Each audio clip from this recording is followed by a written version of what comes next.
Hey everybody, my name's Paul. I'm a software engineer here at Lyssna, and I'm here today to talk to you about our new screeners feature that we're launching.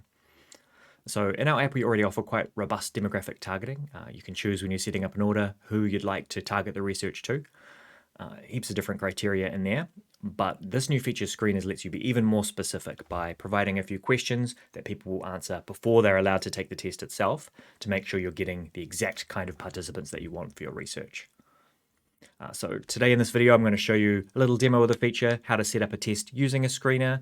We'll show a little bit about the ordering experience and how it looks to take as a participant. So please join me. So the first thing that we need to do is set up a new test. So I'm going to go up to the Create Study button at the top here and click Test or Survey.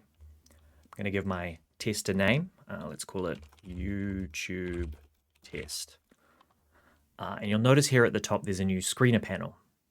So you can get some information if you hover over here about what the screeners are and some best practices for how we recommend that you use them. It's off by default, but you can turn it on for your test by clicking the Enable button on the right-hand side. So when we set you up with a screener, we'll give you one question to start with, and there's two different kinds of questions you can have for a screener. You can have single choice or multiple choice, but they both work basically the same way. There'll be a list of options that your participants are presented with. They'll choose one or more of those options, depending on if it's single or multi, and each option can either qualify or disqualify, or in the case of multi-choice, could also be not relevant for the purposes of determining whether that person is eligible to take your test. So let's say my question was something like, how often did you watch YouTube in the past month? The best answers tend to be very specific, so it helps to go into some detail and give people options for how they might answer. So I'll paste in a few answers I have pre-prepared, daily, several times a week, some different options for how often people might have watched YouTube. And then let's say, maybe for our test, we want to target people who watch quite often. So let's say daily will qualify them. Let's say several times a week will qualify them, but maybe if they're only once a week or only a few times a month, rarely or never, we'll say. We don't want to talk to those people about the research that we're doing. We're interested in high active users of YouTube.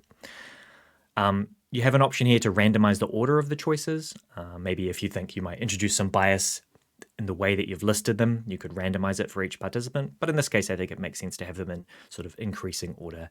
Participants won't know why you're asking the question, and they won't know which options qualify and which disqualify. So they'll just have to answer honestly and hope for the best. Next, I'll need to add a section to my test to make it valid. Let's just add a placeholder section so I can show you a demo.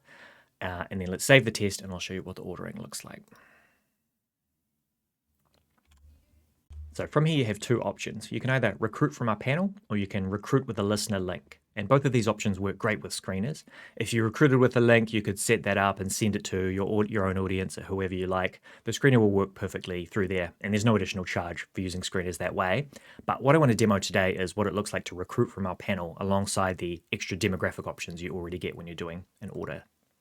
So if you open the order form, you'll see most of it looks very familiar. You can choose how many people you're going to send the order to, and you can choose demographics like country, age, employment status, and many other things. But we've got this extra section over here on the right now for screeners, and it's asking us to set an estimated screen-in rate. So this is asking us to estimate roughly what percentage of people might be screened in by our questions. Obviously, you can ask a wide variety of questions through the screener, so it's hard for us to know what percentage that might screen in. So you need to pick this so that we can give you an accurate estimate of how long the order might take to fulfill. Let's say for estimated screen-in rate, maybe I think 25 to 50%. And it's not too critical that you get this number exactly right, but you do need to have a screener that will screen in more than 10% of participants, or we won't be able to fulfill it through our panel.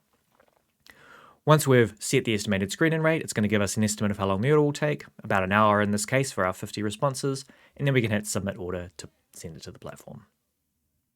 Great. Once the order's been placed, it will start pairing people up, and as you can see, they'll receive an email like this. So next, I'll show you what it looks like for a participant when they're taking a test that has a screener attached to it. So the first thing people will see when they start taking the test is they'll get this modal over the top that says, this test includes an eligibility screener, and gives them some instructions for how they're going to fill it out.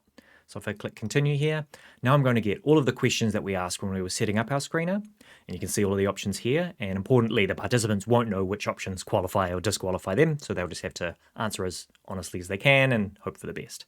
So I watch YouTube, let's say daily for me, and I'm going to click continue. So because that was a qualify answer, I've been screened in, and now when I click continue, I'll be able to start the test itself and go through the normal process of doing a usability test on Lyssna. If I had chosen one of the disqualify options, I'd be screened out at that point and I'd receive a thank you message and I wouldn't be able to do the test. So that's really all there is to it. I hope you can see how powerful this feature can be for targeting your research to exactly the people that you want to receive it. If you have any thoughts or suggestions about how you'd like this feature to work or ideas for improving it, we'd love to hear them. Otherwise, I hope you really enjoy it and I hope you're having a great day. Thank you so much for your time.